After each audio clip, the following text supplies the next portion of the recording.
ঘরের মাঠে আর্জেন্টিনার বিশ্বকাপ ১৯৭৮-এর এই আসর ফুটবলকে ছাপিয়ে বিতর্ক আর ইতিহাস দুই কারণেই আলোচিত। সেই সময় আর্জেন্টিনা ছিল সামরিক শাসনের অধীনে। স্টেডিয়ামের বাইরে রাজনৈতিক অস্থিরতা আর ভেতরে বিশ্বকাপের উন্মাদনা। কোটি কোটি আর্জেন্টাইনের অপেক্ষা ছিল প্রথম বিশ্বকাপ শিরোপার।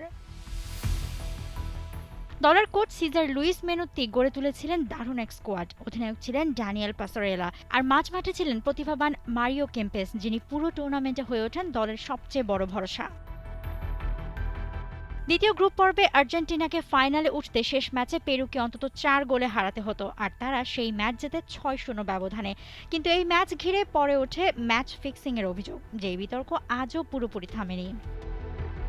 দেশ জুড়ে ৪৫,০০০-এরও বেশি দোকান ও অনলাইন শপে যে কোনো কেনাকাটায় চলছে ১০,০০০ টাকার বেশি অফার। পেমেন্ট মানেই বিকাশ। ফাইনালে আর্জেন্টিনার প্রতিপক্ষ ছিল নেদারল্যান্ডস। ইউহান ক্রুফ বিশ্বকাপে খেলেননি, তবু ডাচরা ছিল ভয়ঙ্কর শক্তিশালী। বুয়েন্স আয়ারেসের গর্জন করা দর্শকদের সামনে শুরু হয় রুদ্ধশ্বাস লড়াই। মারিও কেম্পেস প্রথম গোল করে আর্জেন্টিনাকে এগিয়ে দেন। শেষ দিকে ডাচ মিডফিল্ডার ডিক ন্যানিঙ্গা সমতা ফেরান, তো ম্যাচ গড়ায় অতিরিক্ত সময়ে। এক্সট্রা টাইমে কেম্পেস আবারও গোল করেন। এরপর দানিয়েল বার্তোনি আরেকটি গোল করলে স্কোরলাইন দাঁড়ায় ৩-১, আর তাতেই কেল্লা ফতে। শেষ বাঁশি বাজতেই পুরো দেশ আনন্দে ফেটে পড়ে।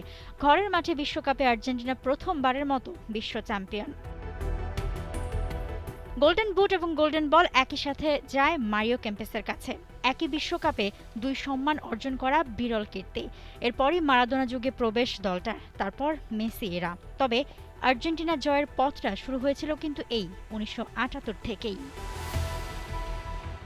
মৌসুমী Alam, test sports.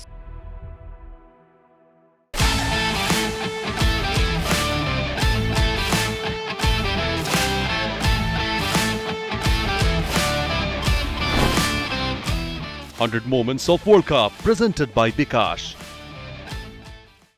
For more updates, subscribe to our YouTube channel and click on the bell icon. Follow us on Facebook and Instagram.